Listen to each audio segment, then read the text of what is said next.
அமெரிக்க ஜனாதிபதி டொனால்ட் ட்ரம்பை திங்கட்கிழமை சந்திக்க உள்ளதாக உக்ரைன் ஜனாதிபதி வொலோடிமிர் ஜெலன்ஸ்கி அறிவித்துள்ளார். உக்ரைன் ஜனாதிபதி மற்றும் ரஷ்ய ஜனாதிபதிக்கும் இடையே உச்சி மாநாட்டை ஏற்பாடு செய்ய அமெரிக்க ஜனாதிபதி டொனால்ட் ட்ரம்ப் விரும்புவதாக தெரிவிக்கப்பட்டுள்ளது.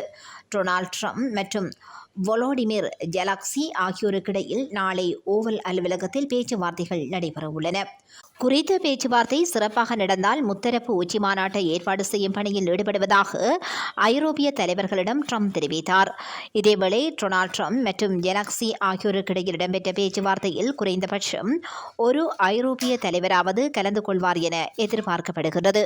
இருப்பினும் குறித்த ஐரோப்பிய தலைவர் யார் என்பது குறித்து இதுவரை எந்தவொரு தகவலும் வெளிவரவில்லை.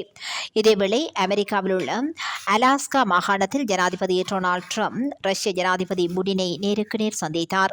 இந்த சந்திப்பின் போது உக்ரைனுடனான போரை முடிவுக்கு கொண்டு வருமாறு புடினுக்கு ட்ரம்ப் வலியுறுத்தினார். இதேவேளை சந்திப்பு இடம்பெற்ற அலாஸ்கா மாகாணம் ஒரு காலத்தில் ரஷ்யாவின் மாகாணமாக இருந்த நிலையில் அதனை பல்வேறு காரணங்களுக்காக அமெரிக்கா வாங்கியிருந்தமை குறிப்பிடத்தக்கதாகும்.